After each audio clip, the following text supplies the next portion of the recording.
Hi friends, అందరికీ నమస్తే అండి. వినాయక చవితి సందర్భంగా ఈ 1 వీక్ అంతా పిల్లలతో చాలా హ్యాపీగా గడిచిపోయింది. ఎందుకంటారా, పిల్లలు కూడా మట్టి బొమ్మలు తయారు చేద్దామన్న ఇంట్రెస్ట్తోని 3-4 డేస్ వినాయక చవితి ముందు నుంచి కూడా మట్టిని తీసి కలెక్ట్ చేయడము, చక్కగా పిల్లలతో కలిసి ఈవినింగ్ పూట బొమ్మలు ఎలా అయితే ప్రిపేర్ చేశారో చాలా బాగా వచ్చినాయి ఈ బొమ్మలు కూడా. ఇవి చేసిన వాళ్ళందరూ కూడా 4th-5th స్టాండర్డ్ పిల్లలండి. వాళ్ళ ఇంట్రెస్ట్ ఎందుకు కాదండమని చెప్పి మట్టి విగ్రహాలనే పూజిద్దాము, వాళ్ళకి కూడా తెలిసినట్టు ఉంటుంది కదా అనేసి మట్టిని అయితే తీసుకొచ్చి బొమ్మలను అయితే ఇలా ప్రిపేర్ చేసాం. చాలా బాగా కూడా చేశారు వాళ్ళు కూడా. నచ్చితే మాత్రం ప్లీజ్ లైక్ చేయండి, షేర్ చేయండి, సబ్స్క్రైబ్ చేయండి. మనము ఇలాంటి విషయాలు పిల్లలకి చెప్పడం ద్వారా వాళ్ళు ఎదిగే కూడా మన పూజకి సంబంధించిన వాళ్ళకి కూడా ఇంట్రెస్ట్గా ఉంటుంది. ఇలా చక్కగా ప్రిపేర్ చేసుకుని వాళ్ళ చేతులతో వాళ్ళే చక్కగా వినాయకుడిని అయితే పూజించుకున్నారు. అలాగే పిల్లలు మాత్రం చాలా బాగా తయారు చేశారండి. మీకు కూడా నచ్చితే మాత్రం తప్పకుండా లైక్ చేయండి ఫ్రెండ్స్. అలాగే చూసారే, ఒక బొడ్డోడ అయితే ఇక్కడ శివయ్యను కూడా ప్రిపేర్ చేశారు. దానికి చాలా బాగా వచ్చింది. విఘ్నేశ్వరుడు ప్లస్ శివయ్య చాలా బాగున్నాయి. విగ్రహాలు మాత్రం చాలా బాగా ఇంట్రెస్ట్గా చేశాము. చూసారా, ప్రతిమలన్నీ కూడా చాలా బాగా వచ్చినాయి. నచ్చితే మాత్రం తప్పకుండా లైక్ చేయండి. వాళ్ళ పిల్లలను కూడా సపోర్ట్ చేసినట్టు ఉంటుంది, పిల్లలకి మంచి విషయాలు నేర్పించినట్టు కూడా ఉంటుంది. ఇక నుంచి మా పిల్లలందరూ కూడా ప్రతి సంవత్సరం ఇలా మట్టి విగ్రహాలు చేసుకొని పూజిద్దామని అయితే డిసైడ్ చేసుకున్నారు.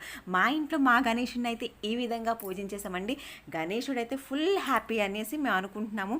ఇలా చక్కగా ఇంటిని అయితే డెకరేట్ చేసుకున్నాను. నాకు తెలిసినంత వరకు, నాకు ఒప్పుకున్నంత వరకు ఇలా అయితే ప్రిపేర్ చేసేసుకున్నానండి. మాకు పాలవెల్లి అయితే ఉంది. నేను ఇంట్లో పూజా మందిరంలో ప్లేస్ లేకపోతే ఇలా హాల్లోనే ప్రిపేర్ చేసుకున్నాను. పూజకి సంబంధించినవన్నీ చక్కగా ముందుగా పక్కన పెట్టేసుకొని పాలి అది ప్రిపేర్ చేసి విండోకి అయితే సెట్ చేశారు. దేనికి హెల్ప్ చేసినా చేయకపోయినా ఈ పండగకి మాత్రం మా వారు 100% హెల్ప్ చేస్తారు. పాలవెల్లి అంతా ఆయనే కడతారు. అలాగే దేవుడికి నేను ఇలా అయితే ప్రిపేర్ చేసేసాను. సేమియా, ఆర్ది, పులిహోర, ఉండ్రాళ్ళు ఇంకా చుట్టాలండి. వేడిగా ఉందని ఇంకా టైం పడుతుంది. పులిహోర టేస్ట్ అయితే అదిరిపోయిందనేసి మా వాళ్ళు నాకు కాంప్లిమెంట్ అనేది ఇచ్చారు. సేమియాకు టేస్ట్ అదిరిపోయింది. మా గణేషుని పూజ ఇలా సింపుల్గా గణేషుని అయితే పూజించేసుకున్నాము.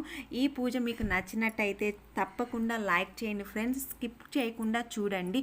కస్టమర్ బ్లౌజ్ నేను ఎలా డిజైన్ చేశాను, వాళ్ళకి నచ్చిందా లేదా అన్నది కూడా మీకు లాస్ట్లో చెప్తాను. పండగ ముందు కస్టమర్ ఫంక్షన్కి శారీ ఇచ్చారు నాకు కుట్టమని. టైం అయితే ఎక్కువ లేదు. బ్లౌజ్కి అయితే డిజైన్ అదే ఇచ్చేశారు, కానీ వాళ్ళు వేరే డిజైన్ చెప్పారు. వర్క్ అనేది పోకుండా డిజైన్ చేయండి మీరు ఏం చేసినా అనేసి లాస్ట్ ఫైనల్గా అయితే చెప్పడం అనేది జరిగింది. కానీ వాళ్ళు చెప్పిన డిజైన్కి బ్లౌజ్ సెట్ అవ్వలేదండి. ఆది బ్లౌజ్ అయితే ఇది ఇచ్చారు. ఇది కూడా స్టిచ్చింగ్ చేసింది నేనే. ఇలా బాగు పెట్టేసి ఈ మోడల్ కావాలని చెప్పారు. బోట్ నెక్తో చాలా బాగా వచ్చింది అన్నారు. ఇదిగోండి లాస్ట్ ఫైనల్గా నేను డిజైన్ చేసిన బ్లౌజ్. వాళ్ళకి బోట్ నెక్ కావాలన్నారు, వాళ్ళు డిజైన్ పోకూడదని చెప్పారు. లాస్ట్ ఫైనల్గా వాళ్ళు చెప్పింది కాకుండా ఇలా అయితే నేను ప్రిపేర్ చేశాను. శారీ అయితే చాలా బాగుందండి. మీకు కలర్ ఇలా కనబడుతుంది కానీ బయట మాత్రం చాలా బాగా వచ్చింది. వాళ్ళకి బ్లౌజ్ కూడా బాగా సూటబుల్ అయింది. వాళ్ళు చెప్పింది కాక నేను డిజైన్ చేసింది సూపర్ ఉందని కాంప్లిమెంట్ ఇచ్చారు. అలాగే నేను మొన్న షార్ట్లో బ్లాక్ శారీ అయితే వైట్ అండ్ బ్లాక్ పెట్టడం అనేది జరిగింది. దానికి కూడా నేను బ్లౌజ్ ఈ విధంగా డిజైన్ చేశాను. బోట్ నెక్ ప్రిన్సెస్ కట్ పెట్టేసి వాళ్ళు బోట్ నెక్ ప్రిఫర్ చేశారు. సేమ్ ఇది కూడా చాలా బాగా వచ్చిందండి. సింపుల్ వేలోనే కింద హ్యాంగింగ్స్ అయితే చిన్నవి పెట్టడం అనేది జరిగింది. వాళ్ళకి చాలా బాగా నచ్చింది. అలాగే పండగంతా అయిపోయాక ఈ సెక్షన్ కూడా అయిపోయాక గణేషులను అయితే చూద్దామని బయలుదేరామండి. వీధి వీధికి సందడి సందడి అండి, పిల్లలతోని కోలాహలము. గణేషుల ప్రతిమలు అయితే ఒక్కొక్కటి కళ ఉట్టి పడుతుందండి. చాలా బాగా ఎంజాయ్ చేశాము. గణేషుల చేతిలో చూసారా, లడ్డు అయితే అదిరిపోయింది. చాలా పెద్ద పెద్ద లడ్డూలు అయితే పెట్టారు. మీకు కూడా ఈ గణేశుడు నచ్చితే తప్పకుండా లైక్ చేయండి. మీరు కూడా ఇలాగే పండగ చేసుకొని ఈవినింగ్ పూట చక్కగా గణేష్ ప్రతిమను చూడడానికి వెళ్తారా?